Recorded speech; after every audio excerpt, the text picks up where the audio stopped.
From one sport to another, let's transition to a topic that's not as depressing as the Chicago Bears, and that's the Chicago Cubs. Because this is going to be an October to remember, and I truly believe that this is probably the best Chicago Cubs team I've ever seen. First time they've won 100 games in over 80 years, I believe it was. It's something incredible. This is something special right now. And by the time you guys are listening to this podcast, the baseball regular season will most likely be over. And I can't believe it. Feels like April just started, but 162 games. What a freaking grind. But because the Chicago Cubs clinched so quickly, it was September 16th, September 15th, around that range, they were able to manipulate. Well, they were still fighting for a home field advantage throughout the playoffs, which they clinched pretty early. It's funny. The Cubs clinched home field advantage throughout the playoffs as the best record in baseball before several division winners were decided, and several teams clinched the playoffs. This is a testament to how good this team was during the regular season.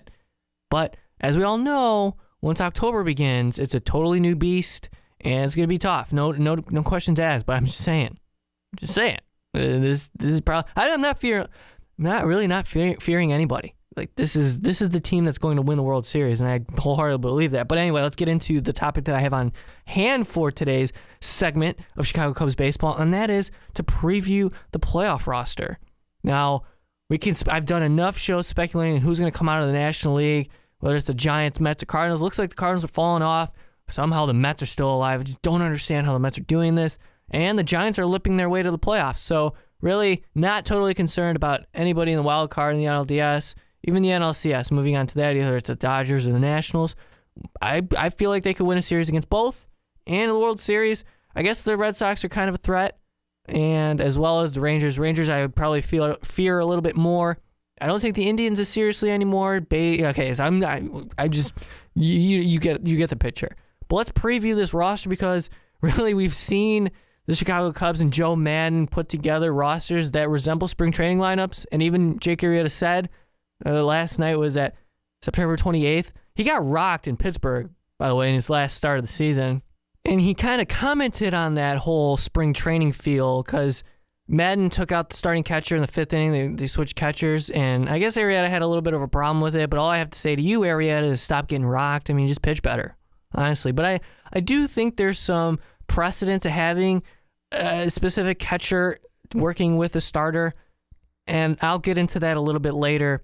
But we're seeing this lineup today against the Pittsburgh Pirates. I'm going to be honest, I can't help but kind of giggle. You guys, listen to this. You got Listella leading off, playing third. Albert Almora, who I like a lot, playing center. Russell batting third. Wilson Contreras in left, batting as cleanup. Javi Baez at first. Matt Caesar in right, batting sixth. Tim Fedorovich catching, batting seventh. Munenori Kawasaki at second base, batting eighth. And your starting pitcher is Rob Zastryzny. And you kind of look at it at the surface, it's like, wow, this is their B lineup, maybe even borderline C lineup, and there's some solid players in there like Almora, Russell, Contreras, Baez, even Caesar. Caesar could probably start for somebody like the White Sox. I chuckle. Sorry, White Sox fans, but it's true. But still, like this isn't a competitive lineup in the terms of the standards the Cubs have played all season. And I mean, are they taking it easy too much? I mean, there's 3 games left in the regular season to this point as I record this podcast. I mean, they're just cruising their way into the playoffs, and they haven't played a meaningful game in a long time. But I don't think that's going to matter. Once the playoffs hit, it's just full go, and this team will be fine. But I wanted to talk to you guys about just some of the roster construction that I was just really going through in my head. I was like, there's some guys that are going to be left off, and it's going to be unfortunate. So I'm going to run down. Here are some of the for sure names that are going to be on there. And it looks like their playoff rotation is going to look like this. Lester, Arrieta, Hendricks, Lackey. I don't see how Lackey and Arrieta start games 3 and 4 because Lester and Hendricks at home have been so good. Their splits are honestly kind of dramatically different if you look at it. But so I would have to go Lester, Hendricks. I feel pretty good about that in games 1 and 2 in the LDS. And then if necessary, game 4 you have Lackey, so that's pretty good. And then a fallback option to Lester in game 5. So they're okay, right? In the bullpen, you have Chapman, Rondon, Strop, who's coming back from his injury, Carl Edwards Jr., who has emerged in big spots over and over again, who's proved to be this guy that they can rely on. It's a hard-throwing, 110-pound soaking wet dude. And you just got to have the feel that he's going to make the roster, as well as Travis Wood, Mike Montgomery. And then there's 2 remaining if you're going to go, 12 pitchers, 13 hitters. So right now I'm looking at Grimm, Cahill, Jason Hamill. I mean, you could throw in Joe Smith, even though he's since they picked him up. Spencer Patton, nah. And Felix Pena, probably not. So it'll probably come down to Hamill, Grimm, and Cahill to fill the final 3. We'll see how that plays out. It'll be interesting. Right now, I'm going to go Justin Grimm, only because Justin Grimm, I know, struggled throughout the season, but in August and September, he really dominated, and it looked like he's the Justin Grimm of old. His breaking ball was very sharp. His fastball had some life again. So, I mean, he was locating his fastball with solid consistency, and that's something, a power pitcher out of the bullpen, because remember, in the playoffs, you could pull your starter after 4 innings, and you got this bullpen that has Wood, Montgomery, a guy like Grimm who can come in big spot, Strop whenever, Rondon, who was their closer before they got Aroldis Chapman. So they got a lot of options here, and it's interesting. I'm not sure what they're going to do with Jason Hamill. I'm really not. Definitely not going to be involved in the starting rotation. They could bring him out of the bullpen, but at that, I don't know. Trevor Cahill versus Jason Hamill, not sure. Trevor Cahill has that natural ability to induce ground ball, double plays, so that's something to keep in mind with a sinker. So I don't know. I don't know, because Jason Hamill, we always have that kind of narrative where his body breaks down in the second half of the season. He just regresses. But overall, yeah, his last few starts have not been good. He was scratched with an injury lately. I'm not sure how serious it was. It just happened. We should keep an eye on that. I'd probably give the edge to Hamill at this point only because of his consistency throughout the season. And we'll see how it goes. I'm curious to see how Joe Madden goes on that one. But in terms of hitting, this one is the conversation I'd like to have with y'all. Because the obvious ones, Fowler, Bryant, Rizzo, Zobrist, Hayward, Russell, Wilson Contreras, you just have to have him in the lineup. Jorge Soler, Javier Baez, David Ross, and honestly, we got to implement Chris Coghlan, right? Chris Coughlin's resurged. He was literally the worst position player in terms of Fangraphs WAR or Bleacher, it was Fangraphs WAR, while he was with Oakland. Comes to Chicago, and it's got to be a comfort thing with Coghlan because he's doing well with the Cubs once again. He's playing like he was last year throughout the season. He did well. So I got to give him a roster spot, so that just leaves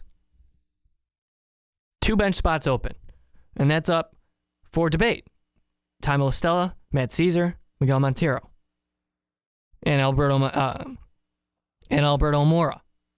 I love Almora, and I feel like he's going to play a much more prominent role in this lineup next year, especially if Fowler walks away.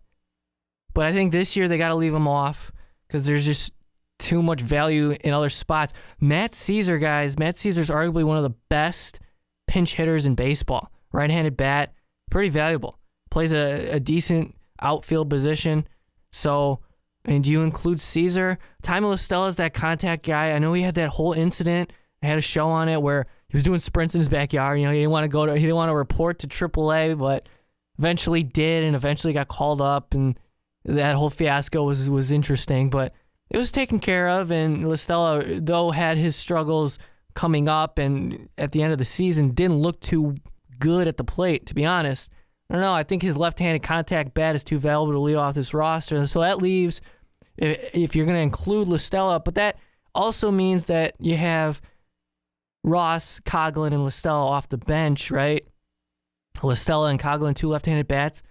So then if you're going to include Caesar and Miggy, you're going to have to exclude Miguel Montero because you can't just have another left-handed bat on the, plus he's a third catcher. You can't have him on the roster. So I feel like it'll be Matt Caesar, but I want to make a case for Miguel Montero because his veteran presence, obviously, and he has a nice repertoire with Jake Arrieta. Like, I don't know if you noticed this. Jake Arrieta pitches very well with Miguel Montero as his personal catcher. And not only that, Miguel Montero has had a pretty solid September and August. He's been hitting the ball much better. And he's had clutch hits as well. It's been one of the worst career seasons for Montero in terms of behind the plate. He can't throw anybody out. Defensively, it looks like he's in pain. Still doing okay in terms of blocking. Pitch framing is off the charts. That's one of his strengths. He can't throw runners out, and he struggled vitally at the plate this year all season until the August and September, as I mentioned. But he's one of those guys that I want to see on this playoff roster, so that might cost somebody like Listella or Coughlin a roster spot, but I don't think that's going to happen. So I think it'll be, in the end, Contreras and Ross as your two catchers, but I feel like Miguel Montero needs to be on this team. So let's see. I'm curious, guys. Just let me know your thoughts. Let me know who you think should make Chicago Cubs roster, this playoff roster. I constructed one. Let me see yours. I want to know. Matt Caesar, Tommy Listella, Chris Coughlin, Miguel Montero, even Alberto Mora.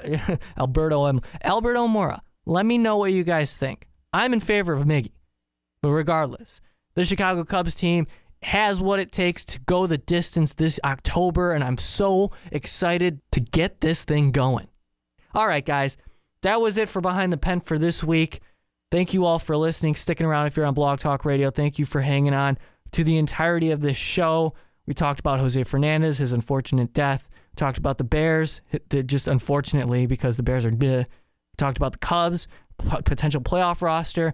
Going into next week, well, I'll be here as always, but remember, you got to subscribe to our YouTube channel to see more Behind the Pen and all of our other show content stuff and things and whatever that we have for you. It's all on MVP. Go to Most Valuable Podcast on YouTube. Subscribe to our channel. Also follow us on Twitter at Most Valuable Pod. We're on Instagram too.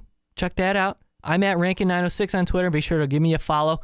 I'll probably follow you back. Maybe not. Who knows? All of the most important part, I have to mention this. Become a Patreon, guys. You'll be part of the MVP family, and we really appreciate everything that you do for us. Keep commenting, sharing, listening. Thank you all for listening to this episode of Behind the Pen, and as always, I will see you all next time. Thank you for listening to this MVP podcast. Follow us on Twitter at Most Valuable Pod for more great podcasts.